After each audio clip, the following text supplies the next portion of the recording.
ഇന്ന് മോർണിംഗ് ഒരു ബ്രേക്ക്ഫാസ്റ്റ് ആണ് കേട്ടോ കാണിക്കുന്നത്. ഈസി ബ്രേക്ക്ഫാസ്റ്റ് ആണ്, നല്ല ടേസ്റ്റുള്ള അടിപൊളി ഒരു എഗ് റോസ്റ്റ് റെസിപ്പിയാണ് കേട്ടോ ഞാൻ കാണിക്കുന്നത്. ആദ്യം തന്നെ കുറച്ച് വെള്ളം ചൂടാക്കാൻ വെച്ചിട്ടുണ്ട്. അതിലേക്ക് കുറച്ച് ഉപ്പും നാടൻ കോഴിമുട്ടയും കൂടി ഇട്ട് കൊടുത്തിട്ടുണ്ട് കേട്ടോ. അപ്പോൾ അത് കുക്കാകുമ്പോഴേക്കും നമുക്ക് എഗ് റോസ്റ്റ് ഉണ്ടാക്കാവേ. ആദ്യം തന്നെ ചെറിയൊരു ഉരുളിയിലേക്ക് കുറച്ച് വെളിച്ചെണ്ണ ഞാൻ ഒഴിച്ചു കൊടുത്തിട്ടുണ്ട്. ആ വെളിച്ചെണ്ണയിലേക്ക് വെളുത്തുള്ളി, ഇഞ്ചി, നേരിയതായിട്ട് അരിഞ്ഞ 2 സവാളയും ഇത്ര ഇട്ടതിന് കൊടുത്തതിന് ശേഷം നന്നായിട്ടൊന്ന് വഴറ്റിയെടുക്കാം കേട്ടോ. അതിന് പച്ച ചൊവയൊക്കെ മാറുന്നത് വരെ നന്നായിട്ടൊന്ന് സവാള വഴറ്റി കൊടുക്കുകയാണ്. അപ്പോൾ അതിൻ്റെ പെട്ടെന്നൊന്ന് വഴറ്റി കിട്ടാൻ വേണ്ടി അതിലേക്ക് ഞാൻ കുറച്ച് ഉപ്പിട്ട് കൊടുക്കുന്നുണ്ട് കേട്ടോ. ഈ ഉപ്പ് ഞാൻ വേറെ ഉപ്പൊന്നും ഇടുന്നില്ല, അതുകൊണ്ട് കുറച്ച് അധികം ഉപ്പും തന്നെ ഇട്ട് കൊടുക്കുന്നുണ്ട്. ഇതെല്ലാം കൂടി ഇട്ടതിന് ശേഷം നന്നായിട്ടൊന്ന് വഴറ്റിയെടുക്കാം. അപ്പോൾ അതിൻ്റെ കളറൊക്കെ മാറുന്നത് വരെ നമുക്കൊന്ന് വഴറ്റിയെടുക്കാം. സവാളയുടെ കളറെല്ലാം മാറി വരുമ്പോഴൊക്കെ നമുക്ക് പൊടികൾ ചേർത്ത് കൊടുക്കാം. ആദ്യം തന്നെ ഞാൻ യൂസ് ചെയ്യുന്നത് മഞ്ഞൾപ്പൊടിയാണ് കേട്ടോ. ഒരു നുള്ള മഞ്ഞൾപ്പൊടിയും കൂടി ഇട്ട് കൊടുത്തിട്ടുണ്ട്.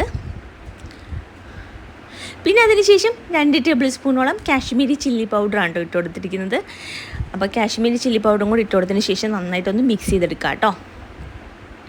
അപ്പോൾ നല്ല കളറും കിട്ടും, അധികം ഓവറായിട്ട് എരിവും ഉണ്ടാവില്ല. അപ്പോൾ കാശ്മീരി ചില്ലി പൗഡർ നിങ്ങൾക്ക് ഇട്ട് കൊടുക്കാം. നിങ്ങൾക്ക് വേണമെങ്കിൽ 1 ടേബിൾ സ്പൂൺ കാശ്മീരി ചില്ലി പൗഡറും 1 table spoon normal chilli powder ഇട്ട് കൊടുക്കാം കേട്ടോ. ഞാൻ 2 ടേബിൾ സ്പൂണോളം കാശ്മീരി ചില്ലി പൗഡറാണ് ഇട്ട് കൊടുത്തിരിക്കുന്നത്. പിന്നെ അതിനുശേഷം ചിക്കൻ മസാല കേട്ടോ ഞാൻ ഇട്ട് കൊടുത്തിരിക്കുന്ന. ഗരം മസാല നിങ്ങൾക്ക് യൂസ് ചെയ്യാം.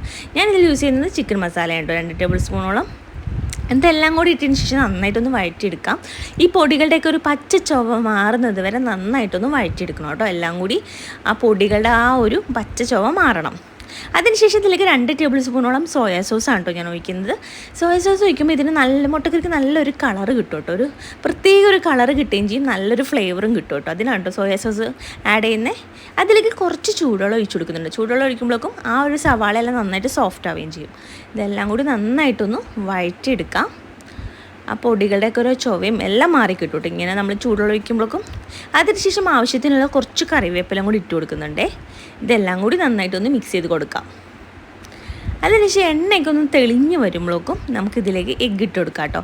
കണ്ടോ, എണ്ണയെല്ലാം നന്നായിട്ടൊന്ന് തെളിഞ്ഞ് വന്നിട്ടുണ്ട്. ഈ സമയത്ത് നമുക്ക് മുട്ടയെല്ലാം തോലെല്ലാം കളഞ്ഞ് ഒന്ന് വരഞ്ഞെടുത്തതാണ് കേട്ടോ, അതും ഇതിലേക്ക് ഇട്ട് കൊടുക്കുകയാണ്.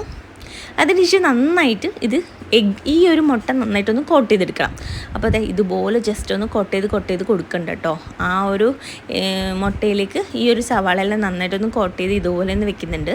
അപ്പോൾ വരഞ്ഞു കൊടുത്തതുകൊണ്ട് ഈ മസാലയെല്ലാം ആ മുട്ടേൻ്റെ ഉള്ളിലേക്ക് നന്നായിട്ട് ഇറങ്ങി നിൽക്കും കേട്ടോ. അതിന് വേണ്ടിയാണ് ഇതുപോലെ ഒന്ന് കോട്ട് ചെയ്തിട്ട് കൊടുത്തേക്കുന്നത്. ഞാൻ ആവശ്യത്തിനുള്ള മല്ലിച്ചപ്പും കൂടി ഇട്ട് കൊടുക്കാം.